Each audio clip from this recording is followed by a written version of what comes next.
Hello and welcome to the Abstract IS. Let's begin the 2-minute rate series by Abstract IS team, which helps in revise current affairs of 2020.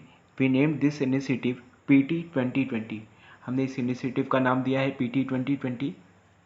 ये help करेगा UPSC 2020 aspirants को to revise their current affairs within a 2 minute.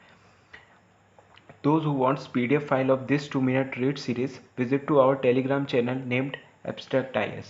जिनको भी PDF file चाहिए इस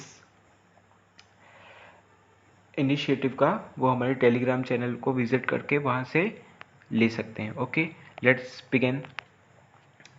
let's start the first current affairs. कृषि मेघ news. Why in the news? Union Ministry of Agriculture and Farmer Welfare virtually launched the Krishi Megh National Agriculture Research and Education System Cloud Infrastructure and Services. कौन सी ministry ने इसको launch किया है कृषि मेघ को? Union ministry of agriculture and farmers welfare ने virtually launch the कृषि मेघ national agriculture research and education system of cloud infrastructure and services. किस लिए ये इसको किया गया है? मेघ से ही आपको नाम से ही पता चला गया कि किसी चीज़ की स्टडी के लिए. तो क्लाउड इंफ्रास्ट्रक्चर एंड सर्विसेज को स्टडी करने के लिए एक रिसर्च इंस्टीट्यूशन बनाया गया. किसके द्वारा? Union ministry of agriculture and farmers के द्वारा.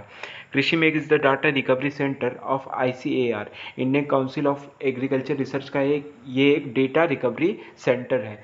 Setup under the national agricultural higher education project. किसके अंडर बनाया गया?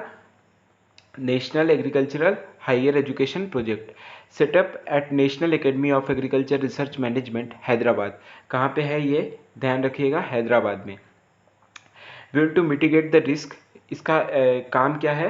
Will to mitigate the risk, enhance the quality and availability and accessibility of e governance research extension and education in the field of agriculture in India. तो ये agriculture को क्या करेगा? Enhance करेगा और हेल्प करेगा. जो जैसे मतलब बारिश कभी ज़्यादा होती है, कभी मानसून ख़राब हो जाता है, तो उसके बारे में वो पहले से ही हमें रिपोर्ट कर देगा. Okay, next we move to the Papum reserve forest. Papum reserve forest क्यों न्यूज़ में है? कहाँ पे है? सबसे पहले ये आप ध्यान रखिए, कहाँ पे है? अरुणाचल प्रदेश में. पैपम रिजर्व फॉरेस्ट कहाँ पे है? अरुणाचल प्रदेश में. Surrounded by Itanagar wildlife sanctuary to the east and Pakke wildlife sanctuary to the west. Surrounded by Itanagar wildlife sanctuary to the east and Pakke wildlife sanctuary to the west. Okay, तो दो wild life sanctuary से भी घिरा हुआ है. ये याद रखिएगा कौन कौन सी. एक ईटानगर ईस्ट से घिरा हुआ है and Pakke wildlife century से कहाँ से घिरा हुआ है? वेस्ट से. Okay, it is the part of the Indo Burma biodiversity hotspot in India. तो बायोडाइवर्सिटी हॉटस्पॉट के बारे में भी पता होगा. हॉटस्पॉट क्या होता है? हमारे कंट्री में कितने हॉटस्पॉट हैं? 4 हॉटस्पॉट हैं. अभी नीचे हम डिस्कस करेंगे हॉटस्पॉट के बारे में. तो ये कौन सा पार्ट है? Papum reserve forest. ये न्यूज़ में है, एग्जाम में आ सकता है. पैपम रिजर्व फॉरेस्ट के बारे में, ये इंडो बर्मा बायोडाइवर्सिटी के अंदर आता है. It forms part of the eastern Himalaya endemic bird area. और ये और किसका पार्ट है? Eastern Himalaya endemic bird area का भी ये पार्ट है Papum reserve forest. Okay, 4 biodiversity hotspot in India. 4 biodiversity hotspot कौन कौन से हैं? पहला Himalaya, then second Indo Burma, third Sundaland Nicobar island and fourth western घाट. ओके, 4 हमारे कौन कौन से हैं? Himalaya, Indo Burma, सुंदरलैंड्स, Nicobar island, western Ghats. 4 हमारे हैं. मैप में भी हम देख के एक बार क्लियर कर लेते हैं हॉटस्पॉट क्या होता है. देखिए, ये जो पूरा रीजन है, यहाँ से लेके ये पूरा जितना हिमालय हमारा है, ये पूरा रीजन क्या है? हिमालय का हॉटस्पॉट रीजन है. नेक्स्ट फिर हम आते हैं इन्वेजिव हॉटस्पॉट. ये सब हॉटस्पॉट क्या हो रहे हैं? इन्वेजिव हॉटस्पॉट हैं. फिर नीचे हमारा एक है इंडो बर्मा. इंडो बर्मा वाला रीजन कहाँ है? ये है.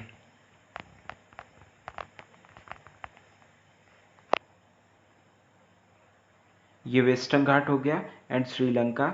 ये वाला रीजन, ये पूरा वेस्टर्न घाट. ये हिमालय हो गया, ये सुंदरलैंड हो गया. ये देखिए निकोबार आइलैंड है यहाँ पे.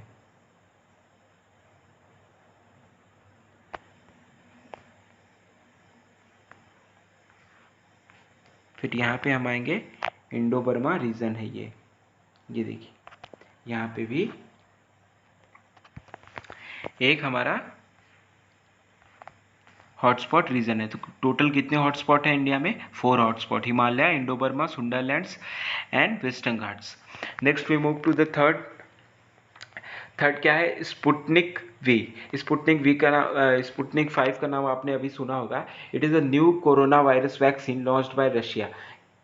कौन लॉन्च किया है? रशिया ने लॉन्च किया है, जिसका अभी रिजल्ट देखा जा रहा है तो बहुत ही वर्स्ट रिजल्ट है। वर्स्ट रिजल्ट मतलब 55 लोग अगर ठीक होना है तो 143 लोग इससे और इन्फेक्टेड हो रहे हैं।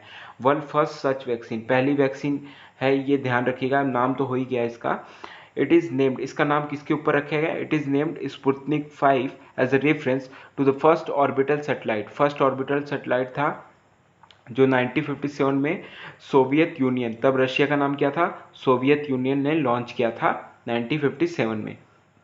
उसका भी नाम क्या था? Sputnik V. इसी नाम पे वैक्सीन का नाम रखा गया है। फोर्थ हम मूव करते हैं, लोक अदालत भी न्यूज़ में था। लोक अदालत क्यों न्यूज़ में था? To settle dispute through conciliation and compromise. क्या है Lok Adalat? To settle dispute through conciliation and compromise. First Lok Adalat इन 1982 गुजरात। पहला लोक अदालत कहाँ बना था? गुजरात में। कब? 1982 में। कहाँ बना था? गुजरात में। Accept the cases pending in the regular courts within their jurisdiction. Okay, presided over by sitting or retired judicial officer. Members a lawyer and a social worker.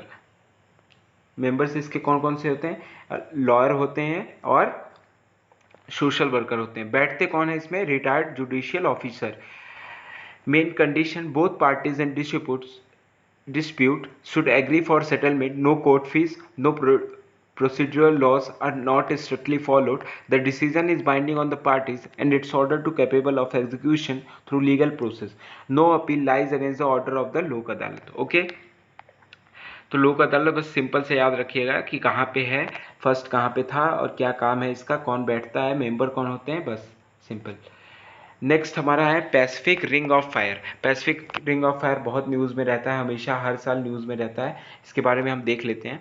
It is an area near the Pacific Ocean where most of the volcanic eruption in the world take place. क्या है? यह एक area है। Ring of fire का मतलब ये आप समझ रहे हैं कि आग की तरह एक गोला होगा वहाँ पे, तो वो पैसिफिक ओशियन के अंदर। It is the area near the Pacific Ocean where most of the volcanic eruption in the world take place. सबसे ज़्यादा वॉल्केनिक इरप्शन जहाँ पे होते हैं वो कौन सी एरिया है? पैसिफिक ओशियन के पास। Also known as circum Pacific belt. तो इसको सरकम पैसिफिक बेल्ट भी बोला जाता है। अगर एग्जाम में कहीं पूछ लेता है what is circum Pacific belt, तो it is also known as Pacific Ring of Fire. Okay, it is home to around 450 volcanoes including 3 of world's 4 most active volcano। ये 450 वॉल्केनो का घर माना जाता है, जिसमें से 3 वर्ल्ड 4 मोस्ट एक्टिव वॉल्केनो हैं।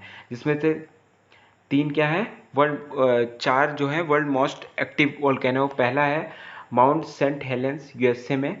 देन द सेकेंड, ये याद रखिएगा चारों नाम, माउंट सेंट हेलेंस यूएसए में है। Second mount Fuji in Japan and the fourth is mount Pinatubo in the Philippines. हम मैप में देख के एक बार क्लियर कर लेते हैं। देखिए यहाँ से शुरू होता है, नीचे से हम चलते हैं। ये रिंग ऑफ फायर है, क्रिस्ट चर्च है यहाँ पे, ये भी वॉल्केनो है, न्यूजीलैंड में है। फिर यहाँ से मूव करता है, ऑस्ट्रेलिया को भी टच करता है, फिर यहाँ जाता है, फिर माउंट पिनाटुबो। पिनाटुबो क्या है? फिलीपींस में है। फिर हम आगे बढ़ते हैं, माउंट फूजी देखते हैं, ये जापान में है। सेंडई भी जापान में है। माउंट सेंट हेलेंस वॉशिंगटन में है। परिकुटिन कहाँ पे है? मैक्सिको में है। नेक्स्ट सेंटियागो कहाँ है? चिले में है। ओके, तो कौन कौन से कॉन्टिनेंट को भी टच करता है ये भी देख लीजिए, Australia, Asia, north America and south America. Okay, ये पूरा एरिया रिंग ऑफ फायर बोला जाता है, Pacific Ring of Fire. Okay, hope you get clarity regarding this. आपको ये पैसिफिक रिंग ऑफ फायर समझ में आ गया होगा। Next we move to the question of the day. We have two questions. First question is, why was 15th August 1947 chosen as the date of power transfer by Viceroy Mountbatten? तो ये बहुत genuine question है. We ask genuine questions, मतलब ये एक normal question है. आपको पता होना चाहिए कि 15 अगस्त को ही क्यों वाइसरॉय माउंटबेटन ने डेट ऑफ पावर ट्रांसफर का डेट चूज किया, क्यों. इसके बारे में आप आंसर खोजिए, इसको सर्च कीजिए एंड कमेंट सेक्शन में इसका आंसर दीजिए. What was the name of the independent India between August 15, 1947 to January 26, 1915 before it became the Republic of India? तो हमारे इंडिया इंडिपेंडेंट इंडिया का नाम क्या था after 15th August and before January 26. Okay, ये दोनों का आंसर आप कमेंट सेक्शन में हमें बता सकते हैं. दोनों जेन्युइन क्वेश्चन है.